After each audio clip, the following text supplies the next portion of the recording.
I was involved in the IRA, as a matter of fact, I'm very proud of it. I joined because I wanted to kill Catholics. You're out to kill. You're out to kill as many British soldiers as possible.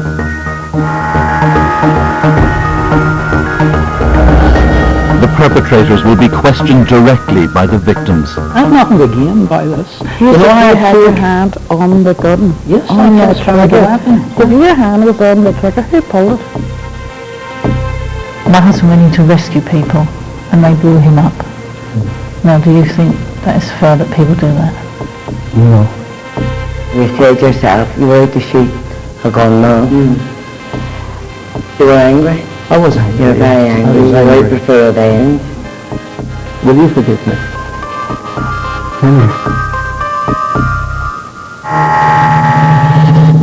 With Archbishop Tutu is Donna Hicks of Harvard University. She's widely experienced in conflict situations like the Middle East, Sri Lanka and Colombia. And Leslie Balunda. Her husband was murdered in the Rwandan genocide, and she went there to try to find his killers and learn the truth about his death.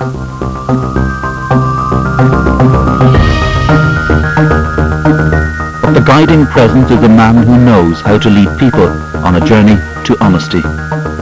We expect, obviously, that all who come here are telling us the gospel truth.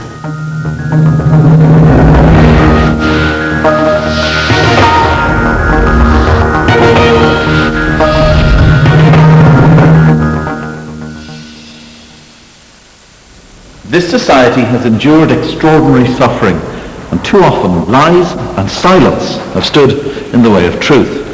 With more than half the murders unsolved, many families are still waiting for answers.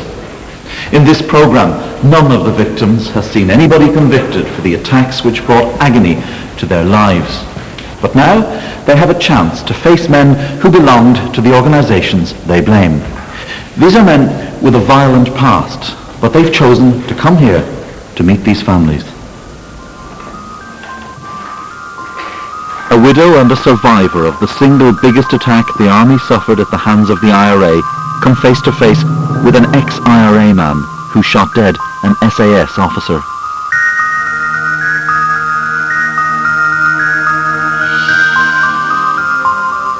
And the family of a teenager murdered in a sectarian drive-by shooting meet a man who bludgeoned a Catholic to death.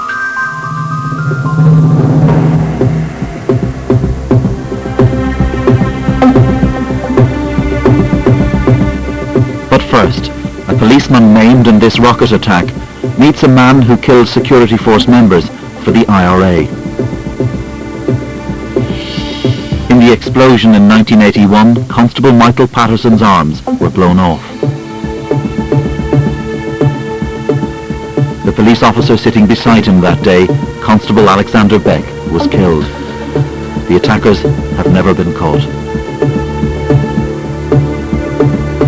Security force members were also targeted off-duty by IRA men like Tommy McCrystal. In 1979, he took part in the murders of John Graham and John Hannigan. Both were Protestants and part-time soldiers, shot dead by Tommy McCrystal's IRA unit.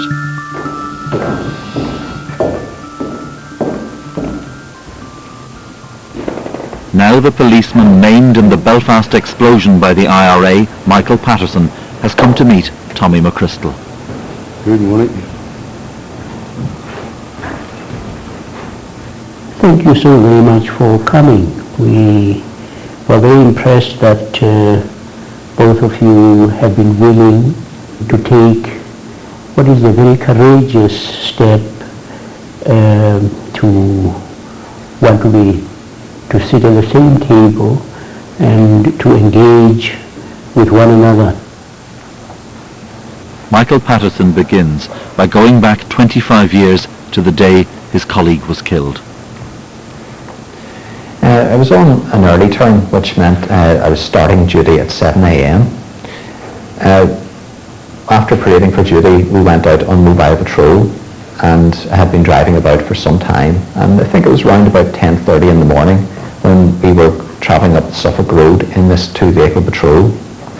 So I was in the first vehicle, sitting in the front passenger seat as the observer, and around about 10:30 in the morning, I was aware then of something happening. Actually, I was aware of an explosion out to the left of the vehicle. My thought was immediately that it was a blast bomb and that we're okay in here. But very quickly I realised that it was more than just that, because I felt pain and looked down. At that stage I was aware of my right arm severed. And what had actually happened was that the rocket had been fired from the right side of the vehicle. It had burnt through the driver's door, killing Alec Beck and amputating this arm above the elbow, this arm below the elbow, and smashing my left leg before burning out through the passenger door and exploding outside. So our vehicle had stopped at this stage, the engine had stalled, and I looked over at Alec and knew he was dead instantly, just the shape that he was in. And it seemed like a long, long time before anything happened, but at some point later an ambulance crew arrived and I was taken into accident and emergency, and I was aware of the clothes being cut from me and a lot of activity around me, and at that point I became more comfortable and slipped away into unconsciousness. The next awareness that I had was coming to that night in intensive care. I think it was about 6:20, and my family were around me. And I was unsure whether they knew my arms were amputated. Now, it was obvious to see. I knew they were gone, but I wasn't sure that they knew. And when I woke up, I could see my left leg was in traction, and the arms were bandaged up. So, very gingerly, I tried to address the subject with my wife and my mother who were there. And I said, "Were you speaking to the doctor?" They said, "Yes, we were." "And what did he say about me?" He said, then they said, "He said you're a bit cut up, but you're going to be all right." And I then asked, "Did he say anything about my arms?" And they said, "Well, they're a bit damaged, but you're going to be okay." I said, "Well, did he say that I've lost my arms?" And they said, "Well, he did." I said, "That's okay as long as you know." It was obvious, but for me, I was trying to approach that very gingerly. You're trying to protect them. Yes, Yeah. It was.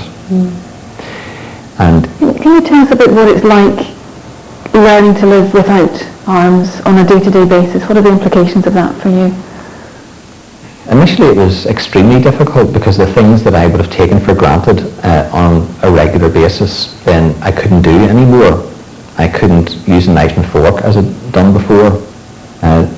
Other things as well, getting dressed is a difficulty, and I would tend to use another hook on this side and a button hook to try and get buttons done. But I can only get them done up a certain distance, and I can't tie my own tie. So I rely on others to do that. Michael, going back to that day, trying to make sense of the whole thing, do you wonder, well, was this an injury that took place in the line of duty, or do you think this was, I was a victim of a terrorist attack? I think I tend to see it as an injury that happened in the line of duty. I don't really see myself as a victim. I see myself as somebody who has experienced an impairment, a major impairment as a result of the Troubles. But to see myself as a victim puts me in a run-down position, I think. Whereas to rise above that and not feel I'm the victim allows me to get on with my life. Thank you so very much. We are very privileged to have been here to hear you. Thank you. Thank you. Tommy, it's your turn. And are you able to tell us a little bit about what it was like when you grew up in Omagh? Well, growing up in those days, few nationalists had a boat. Housing was poor. Work was very little. We walked the streets in 67 up until 69, trying to change this system.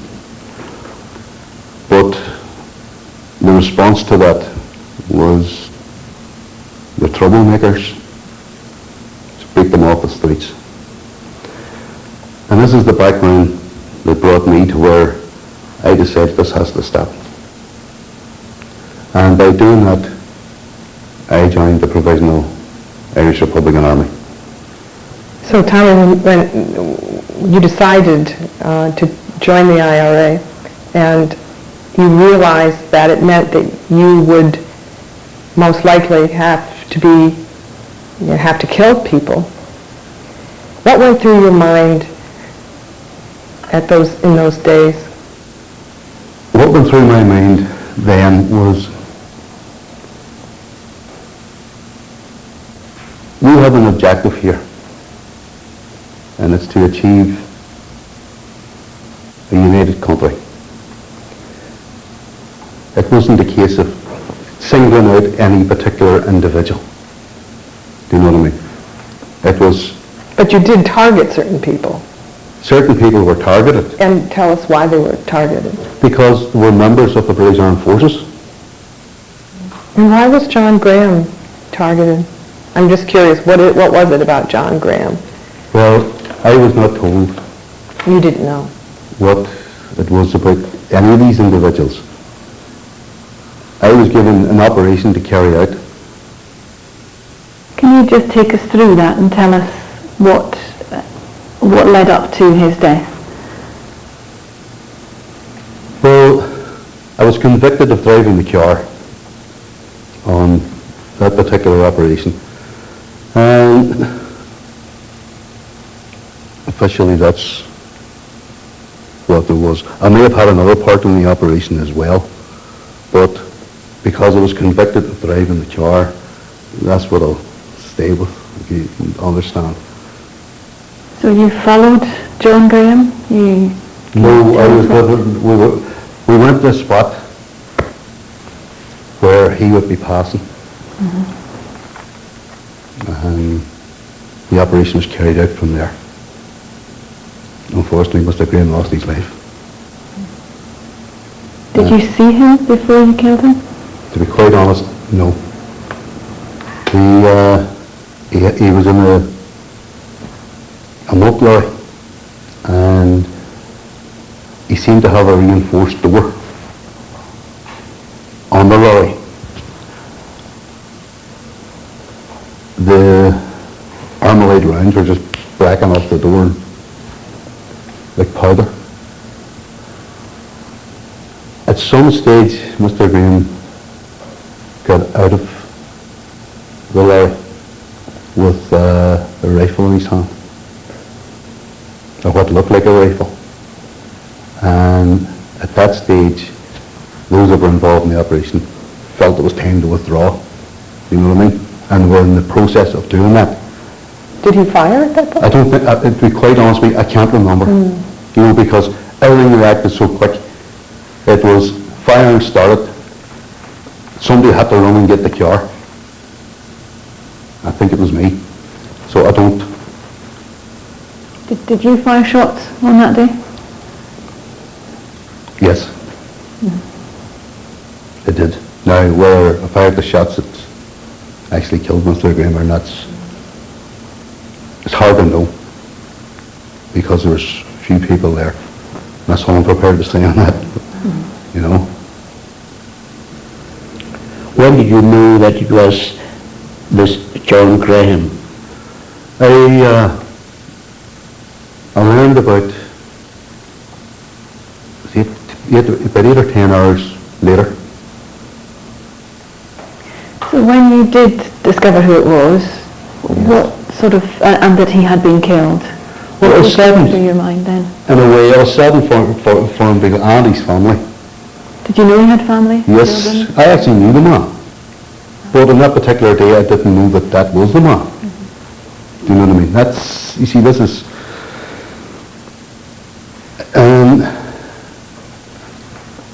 I'd known him for a long time. I'd known him as I was growing up. And I felt awful sorry for his family. I'm conscious, Tommy, that we've talked quite a bit about John Graham, but there was another man, John Hannigan, and That's I just wonder correct. if you could tell us a little bit about the circumstances surrounding his death. It was the same situation. Called the house and told I was going on an operation. On that particular one, I was the driver. And I didn't, as a driver, I wasn't informed as to who the target was. And then I learned the next news. And I also knew him very well. I played in the street in front of his house, and I knew that he had kids, and it was thinking of him, thinking of his family, and then it widened out. You know what I mean? There's enough other families that went through the whole process, and that stage I was beginning to have the doubts as to the validity of the armed struggle as it was going. Because what I felt then was, we're filling the prisons, we're filling the graveyards, and we're not beating them, and they're not beating us. So it had to be an alternative. And it was that we had to find a point where we could all agree on and move forward then. We're not at it yet, but hopefully we'll get there. Michael, Tommy has said that he experienced doubt. Wondering what it would be like for you if you heard someone who was responsible for your injuries say that he had doubts. If somebody was involved in my incident and expressed doubt as to their actions, I think I would accept that just as, that's okay. That's where they are, and I'm able to move on. Because it doesn't bring Alec back, and it doesn't bring back my arms. Exactly. But if that's where they are in their healing process, that's okay. That's how we're going to achieve maybe something here. More people thinking like that. You know what I mean? That's maybe how we are going to achieve something. Thank you for saying that. Thank you. Can you tell us, Michael, a little bit about what difference it's made to you, where you're at now, to have been able to sit with Tommy, to hear where he's coming from? I'm glad that Tommy was so open about his experiences, what motivated him to become involved in the IRA. And I get a sense that what you're saying, Tommy, is the state should accept responsibility for what it's done. And similarly, individuals who've been involved in activities should accept responsibility for what they have done. And I know you spoke totally candidly about what your involvement in the various incidents. And with you taking that responsibility, saying I had a particular role, I'm wondering how it impacts you emotionally, given the fact that you knew the people who killed. It makes me look back an awful lot. And it makes me now realise that it's time that didn't happen anymore. And we're partly there. We're not fully there yet. And my big fear is that somebody's going to throw a spanner in the works here. And in 15, 20 years' time, down the line, there's going to be some young fella sitting in the same situation I was sitting in, and in the same situation you were sitting in, on opposing sides, and ending up the way we ended up. I agree with that. You know. Tommy, what was it like for you sitting here this morning, looking at Michael, hearing him tell his story? I was greatly impressed by Michael. In fact, I was astounded by Michael. I never thought I'd see the day, to be quite honest with you, that I would have sat down with a member of the RUC to discuss anything. But listening to you and listening to what you've come through and listening to where you've arrived at greatly impressed me. I was expecting a certain amount of hatred, even under the table. So it was. But I didn't sense it, I didn't feel it. I didn't know what way I would react. I was a wee bit weary of myself that maybe somewhere along the line the mask would slip and eventually the horns would come out on me again. Now, that didn't happen. It hasn't happened. And I think you've helped, to be quite honest with you. I don't know. I mean, how do you want to close this session as two persons?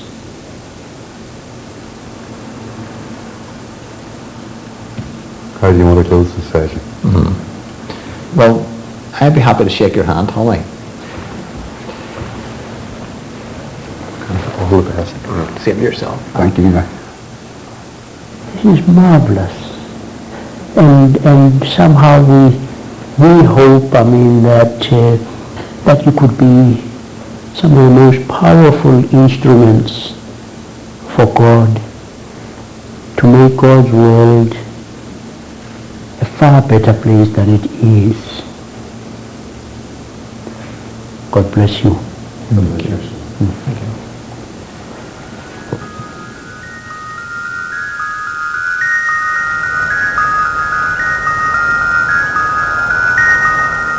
While there is peace of a kind now in Northern Ireland, violence has continued to blight people's lives. In 2001, a Belfast teenager was murdered by Loyalists in a drive-by shooting. The attack was sectarian. The gunmen have never been caught. Gavin Brett, a Protestant, was murdered because his killers from the Loyalist Ulster Defence Association, the UDA, believed he was Catholic. He was 18 when he was shot. Gavin was the child of a mixed marriage, a fun-loving boy with friends from both communities. 21 years separated his murder from that of Alex Reid, but both were killed by the UDA. Alex, a Catholic, was kidnapped on his way home. He was beaten to death here by a 17-year-old wielding a concrete block. The killer was a UDA member, Alex Calderwood.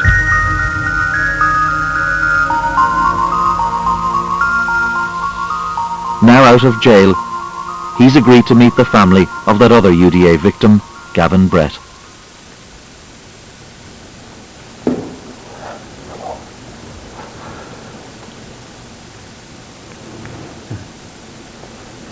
Thank you so very, very much for coming. It is a magnanimous step which we hope is going to be something that contributes to the healing of this country. And we hope that for yourselves too, what you are doing here today may begin the process of your own healing.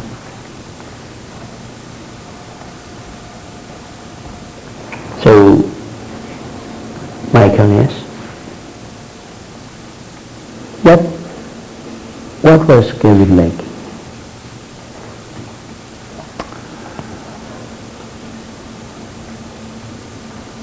I'm hoping to have a couple of sitting here, Mr. Calderwood, with you.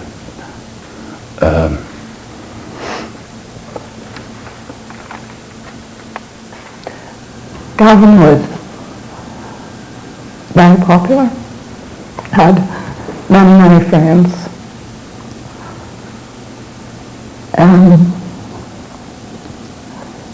He had his whole life in front of him. And he was a very much loved son. But it's not just the loss of Gavin, it's his future. Yeah. You know, the wife he could have had, the children he could have had.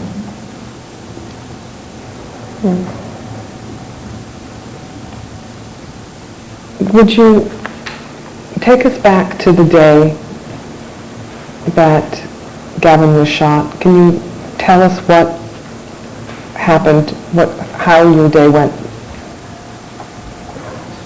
A lovely summer's night, and we had the window in the living room open, and we came round the back of the house, and he sort of stuck his head through the window,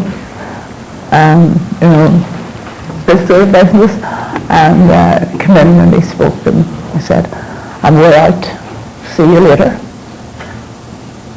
And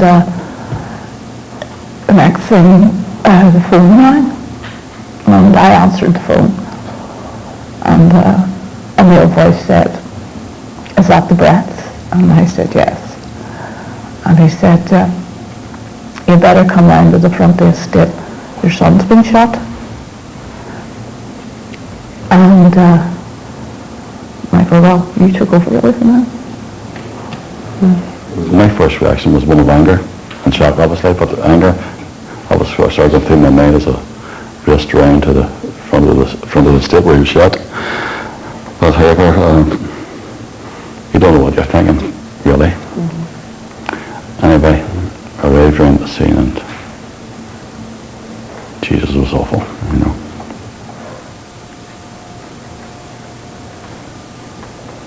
So what did you do Sorry. after Michael? At what point was Phyllis Right. with you? Were you It was quite a while, quite a long space of time passed, and then the police came and said, "You want to see him?" And I went round, and it was just lying there in the ground. And all you could see was this foot and this awful sheet over him, and it was just disgusting. So at night the night before, I've been carrying on, was lying in this dirty ground, and that somebody had killed him. It was just, it wasn't real. So it wasn't real. Nightmare, Phyllis. And then we all went back to the house, and the police sort of did whatever they had to do. And they came back and said they were taking him away, and so we went back round and kissed him.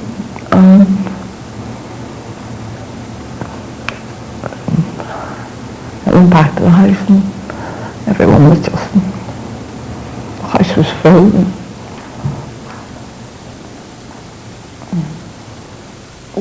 What have you found has been helpful for you to bear it and to give you strength to keep going day by day?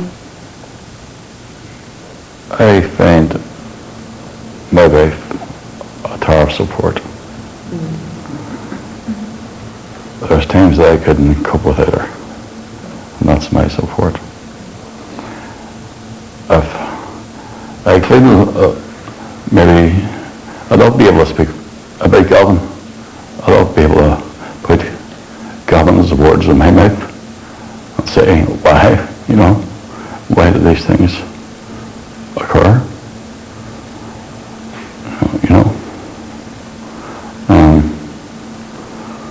A lot of silent voices now probably saying the same thing, That's all wrong, every bit of it. Thank you. I believe you're going to be able to have touched many who are hurting, and maybe help tears that are locked away to flow. Thank you.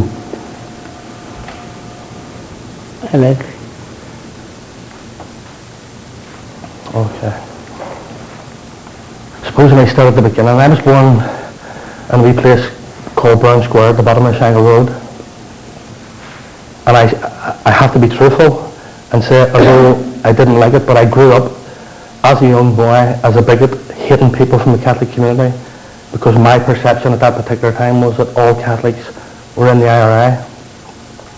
At 16 years of age, I looked around at all the rest of my mates, and at that particular time when you joined the UDA, they used to give you a wee blue jacket with a fur collar on it, and that was your sort of sense of identity with the big boys. And at 16 years of age, I then joined the Loyalist paramilitaries. I suppose I didn't want to be the oddball, I didn't want to be the odd one out, so I wanted to join the paramilitaries because I wanted to be the same as everybody else. And I joined because I wanted to kill Catholics, and I don't make no bones about that. I was 17 and a half years of age. I've been drinking heavily, drinking with all the mates, go to a Loyalist club in the Shankill, different clubs where you go, have a drink. On one particular evening, I left to go home, and I came across a group of men who were holding two Roman Catholics up against the wall. And one of the guys turned around and said to me, my nickname at that time was Ozo. He says, Ozo, have you got a gun? I says, no, I don't, but I can get one. As he said that, one of the Catholic guys actually ran away. I sent the rest of the men that was there, I told him to go after the other one. I took the other young fella, and I took him away. I set myself up as judge, jury, and executioner, and I took that young man's life. Alec, when you came across the group that was holding the two men, were you able to see their facial expressions, the two Roman Catholics? I was able to see their expressions, but at the end of the day, the only way that I was thinking is, as a Protestant, if I had went into a Catholic area, I believe that they would have done exactly the same thing to me, what I had done to the person, what I had done when I took that young man's life. So, you started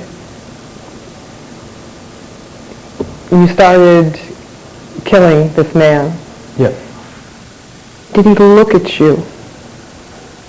Well, he did look at me, and he did confirm that he was a Catholic, so that was good enough for me. You asked him? I did, yeah. And he said? He just said he was a Catholic, yeah. And obviously I didn't really want to be concerned whether he was a member of the Republican movement or whatever. To me, that was good enough. It was good enough. That man lost his life, yeah. And did you know he was dead? I knew he was dead when I left the scene, yeah. How? Because I knew what I'd done to him. You hit him on the head? I did, yeah. But as I said, at that particular time, I knew exactly what I was doing. I knew what I wanted to do. And I knew that that person was dead before I left. I don't think we really need to go into details about how he was killed or... Does anything haunt you today?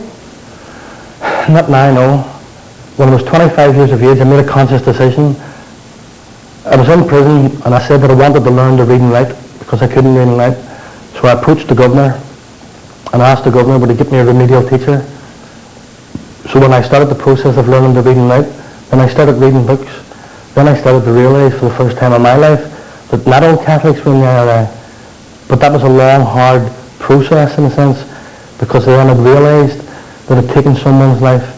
I'd realised the implications about family, about someone having a brother or a sister, a mother, a father. That's why I'd made the decisions to move on, and I've been involved in quite a lot from I've come out of prison. Mm-hmm. I've helped a lot of people, and I will continue to do that for as long as I can. Thank you. Is there anything that you might perhaps want to ask? I cannot, for the life of me, understand your reasoning for killing, murdering somebody. I can't. I think my reasoning at that particular time was sectarianism. I hated Catholics because that's the way it was brought up. But he's saying he can't understand that maybe. That's fine. Good. Mm-hmm.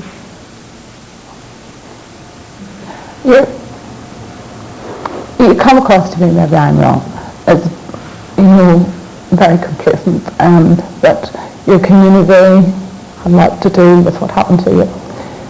From an early age going to school, I was thumped, attacked, robbed by Catholics going to school. But I found it very difficult to get my head around what I could only describe as the hatred that you felt, that you could take a life. That happened. My husband here, he came from the Falls, so he would have probably been indoctrinated in the same way as you would, only from the opposite side. But we both managed to overcome, where we came from, end up together. Well, that's a very good point, but what I'm saying is everybody grows up in a different area. If you look at the Shankill Road and look at the amount of prisoners that went into prison from the Shankill, it's phenomenal. When you look at the rest of Northern Ireland, in the Shankill estate itself, out of maybe 3,000 people of a population, I would say that the whole 3,000 people in the Shankill estate have been affected. Yeah, my mother was a Shankill Road woman, born and bred. But well, I can assure you from my own perspective that I am very deeply sorry for the hurt that I caused anyone in my time and growing up, and that I do apologise if I have come across as complacent, because I certainly didn't mean to do that. Can I just say something? You say that you joined the paramilitary because you didn't want to be an odd one out, but would it not be better to be odd one out than be a killer? Well, I would have been more courageous to do that, but unfortunately I didn't have the backbone to do that at that particular time. Okay. If I'd have grew up in certain places in the Falls, I probably would have joined the IRA. Yeah. Totally fair brought up. I think that's important. Would you portray yourself as a victim? I don't want to say yes. I could turn around, and that's the reason when I came here I didn't come to try and justify anything that I'd done, and I'm not going to try and do that, because what I done was very, very wrong. Probably a victim of circumstances which led me to get involved, but I'm not a victim, no. I'm responsible for what I've done, and I'm sorry for that. Okay. I think to say that you realise what you've done was wrong and that you are sorry for that is a big start. Thank you.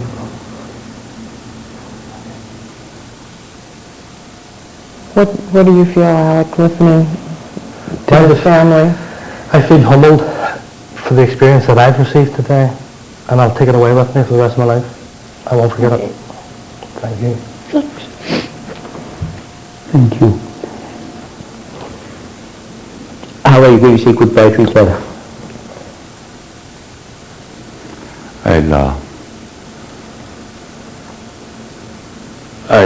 I acknowledge the gentleman sitting here in front of me. He's forthright in his combination of events now, and you regret your murder you done. So the way forward in Northern Ireland is a really Catholic Protestant. And that's what I hope to do. Forward. Thank you very much. Thank you. Okay. I just feel so deeply humbled to be in the presence of people such as yourselves. And I think it is something beautiful that I hope you will be able to take out from here and plant a seed and let a seed grow. God bless you.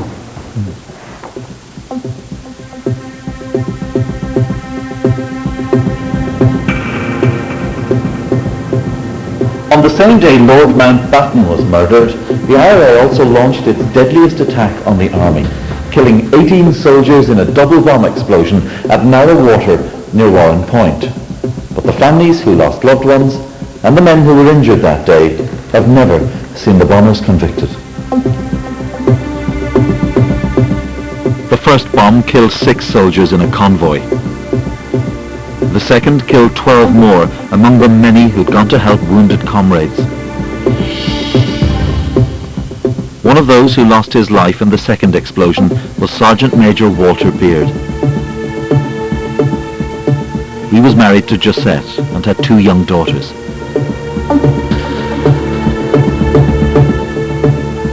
Others were badly wounded in the attack, like paratrooper Tom Cahey, who suffered serious leg injuries. 1 year later, the IRA killed SAS Captain Herbert Westmacott in Belfast. He was the highest-ranking member of the regiment to die in the conflict.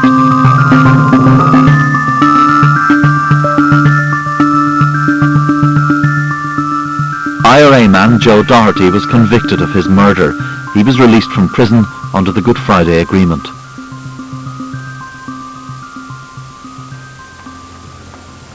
Although Joe Doherty did not kill Josette's husband Walter, who died at Warrenpoint, she and her daughter Verony want to question someone from the organisation responsible. They've come with Warrenpoint survivor Tom Cahey and Graham Eve, a fellow paratrooper, to meet the former IRA man Joe Doherty.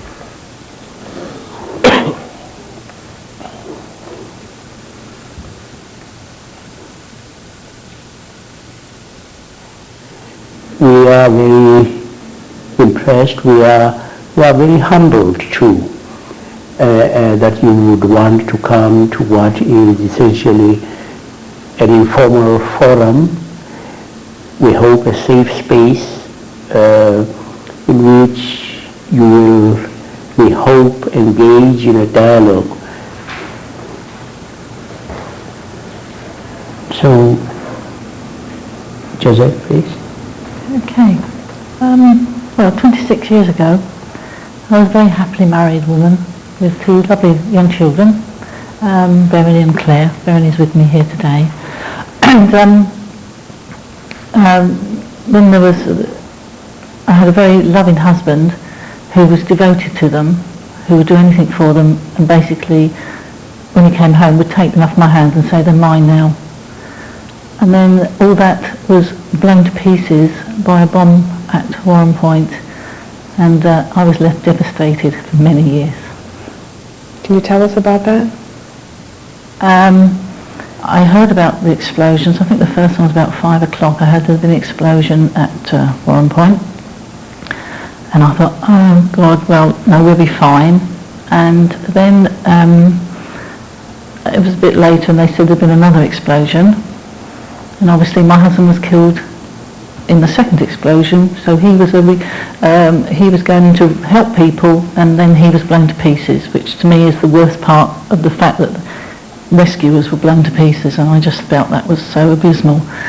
But then I phoned at 7 o'clock and said, could I speak to Wally? And they said, oh, no, you can't, but he's fine. Well, obviously he wasn't fine. He'd been dead then for, well, at least an hour.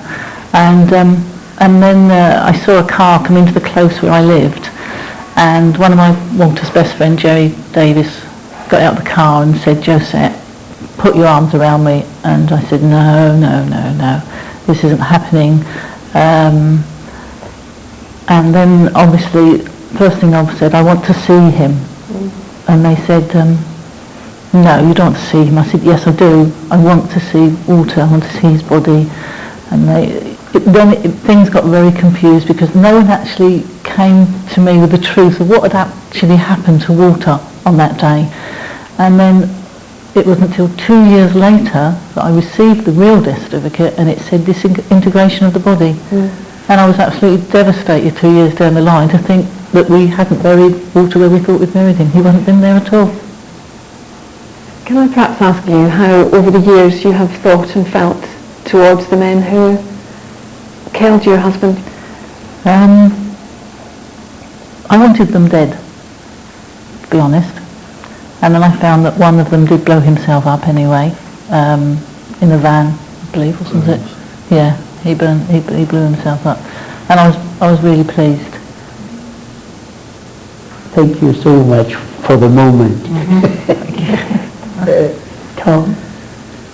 Well, I was a 16-year-old boy. My father was ex-parachute regiment. I was born in Northern Ireland.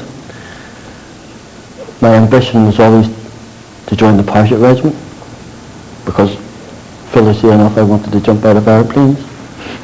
And that's what I went and done.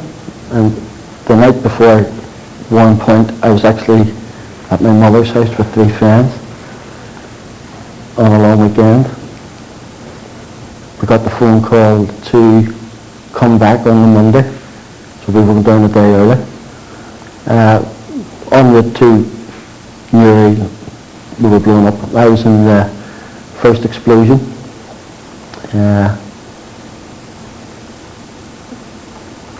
Quite easily. It wasn't painful, wasn't hurtful. Rumble, flash of lightning, just like that, sensation of flying. Sat up. I was on fire. I looked around me, there was carnage everywhere. Couldn't hear anybody, couldn't see anybody. The day was really hot. It was a lovely sunny day. And I asked for something to cover my face. My face was stinging. And I was lying with the white bar over my face. Just lying there, basically waiting. And I could hear a voice in the background going, dead, dead, dead, dead. And this voice was getting closer to me. And I was like, dead, dead. And it was all right. And it was above, it was at the back of my head. And I was like, dead. And I went, I'm not, I'm alive. You know, and that always sticks in my mind. So, Tom, can I ask you a question about what it's like now? To what extent do you feel that it's still affecting you today? it's so very hurtful. Can you tell us about that? How to explain hurt? Guilt. I feel guilty because I'm sitting here. Well, and that's what it is. Because you survived. Yeah. I had swapped seats 10 minutes before the initial explosion. You know, that's right. When I was younger, I was on a death wish. I was self-destructful. You know, didn't know how to live. Because it was easy. I'd experienced how easy it is to die. And it wasn't painful. The painful bit was surviving. Thank you so very much for your contribution, which I would hope is something that will make people sit up and take notice. Thank you. Joe? My name's Joe. You can refer to me as Joe. And thanks very much for being here. I'm sure it took a lot of courage for you to be here. I was born in 1955. And as a young boy, I experienced here civil rights people, also for basic civil rights within society, and being put down. When you were growing up, you were being awakened, say, 4:30 in the morning with army Saracen armoured cars were coming in. They would kick down doors. People were being arrested and taken into military complexes to be questioned and interrogated. I grew up with that, waking up. The very first time we were hit, I was 15 years of age, and I shouted at my dad, "Dad, they're all outside," and bang, bang, bang, the rifle butts came in. I was with my sisters. We were all sat down in the kitchen with our hands above our heads, sitting out there frightened. They went in to see my mother. My mother was very embarrassed because she only had a wee gown on, but she never, when she asked the soldiers, "Look, could you please get outside?" And stay 4 soldiers. And the sergeant walked in and cocked his pistol, said, "You Irish bitch, get out of the bed." I'm 15 years of age, hearing my mother screaming and shouting. And that's the experience I had. So that's when I went out the next day and I picked up a rock. I know it's difficult for you to understand. Why would anybody join the IRA? Why would anybody want to kill? Why would anybody want to, take the life of someone? My son was over to attack you. But that's the conditions where I grew up in. I grew up in a society that was different. It It wasn't a normal society. Joe, yeah, let me ask you about the killing part, because clearly part of becoming an IRA member was that you had to make a personal decision to take another man's life. Yeah. So tell us what happens when you pull that trigger. You pull that trigger, you're out to kill. You're out to kill as many British soldiers as possible. And I was politically very, very conscious that the more British soldiers would be killed, the more bombs you'd kill, will force the British government into negotiations. And I remember when the 18 Paris was killed, I was in prison, and I'm sorry to say it, we all cheered it. I mean, I'm not proud of that. You know, when you're looking back and it was your husband, it was your father, I mean, you probably discussed it to people, but we thought, what a great operation. I mean, this is really going to put the British government on a footing for peace. So it wasn't as if, I mean, I didn't shoot these British soldiers because I hated these people. I didn't hate them on a personal, because I didn't know them. You know, they represented the British state, they represented the occupation of my country, they represented everything that was wrong here. Would you have participated in Merawater? Yes, you would. If I was in that unit and they told me, well, there's an ambush tomorrow or somewhere, some place called Narrawater, I would have been sitting there with a plunger, and I don't make any apologies from that there. In relation to those days, I probably would have been involved in that. Where you are now, Different. you are different. And I mean, when you look across and you see a daughter and you see a wife, how do you feel about the choice you made of opting for violence? Are you remorseful, regretful of that? No.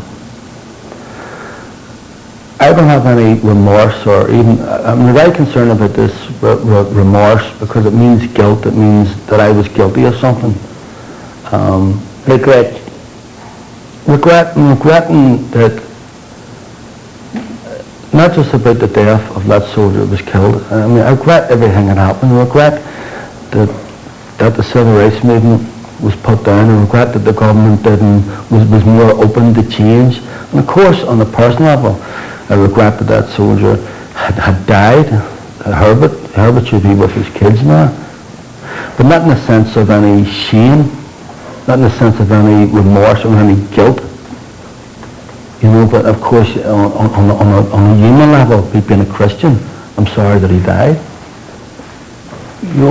I mean, when you speak of not feeling guilty about taking life, I mean, when you go up to Mass, are you able to say to God, this is okay? No, you can't do that. In a moral sense, yes, the killing was wrong. In the true sense of morality, taking up any life, whether it's the life of an IRA volunteer being killed by the British or by the British soldiers. Thank you very much. Josette, would you want to? First question I'd really like to ask you is, you say you applauded, and I understand why you applauded, I understand that. But what I didn't understand was, it's the first time they've ever done it, my husband went in to rescue people, and they blew him up. Yeah. Now, do you think that it's fair that people do that? No. And would you condemn that? That's difficult to say. It's very hard for me, because I've explained before, I was a byproduct of a system that had put me in that position. I'm sure if I had been on that day and I seen the second helicopter come in, I'm more likely able to let that bomb go. Tom, how about you? You want to? Joe, I keep hearing you saying civil rights. Would you condemn the civil rights that you took away, the IRA, not you personally, took away from your own community by abducting, kidnapping, shooting, burying, and not giving the body back. Now, you blame the British government, or the British whatever, you've done that on your own community. Yes, Where are their civil rights? I agree 100%, and that's why I keep on the fact that there's a shared responsibility. We were responsible. Would you condemn it? What the IRA's done to their own community that they will protect. I condemn all violence. It's not about just saying about the IRA. I condemn all violence. I mean, I'm not going to put you in a position, so I'm saying, will you condemn the killing of 14 innocent people in Derry? Will you condemn the killing of other civilians by the state? I wouldn't put you in a position. I want to learn from you, and I want to put you, or let you move into a situation where you'll have an understanding of what the British state represented to the community where I was born into. Well, I was born in the same country. Yes, in of course, UK. So, what is the difference between you apart from novels? It was unique circumstances where I grew up. But we indeed were victims of this state. And being victims of this state, we responded by using violence. But I'm sure that what you are longing for is to be saying, yes, we've had this history, but what happens to our children? Yes. Now, what do you want to happen for your children? What we lack, that's what everybody knows now, is tolerance. I don't, and that is it. If I could tolerate your views, discuss it with you, and say, well, Joe, I don't think you're right there, but you could be. And you should say the same to me, you know. We've got to tolerate each other. Yeah. We can do it. People who were directly affected by the conflict. This woman here had the courage. Her husband had died, and her daughter, her father had died at the hands of the IRA, and here they are sitting with a former member. That's a great start. Well, thank you very much. We hope that what you have exposed yourselves to, coming here and opening wounds, will be a contribution for the healing of this land. God bless you. Tomorrow on Facing the Truth. I conspired to assassinate these individuals. One of the two was a Mr. Dermot Hackett. You destroyed me, girls, my home. Morally, I was responsible for her husband's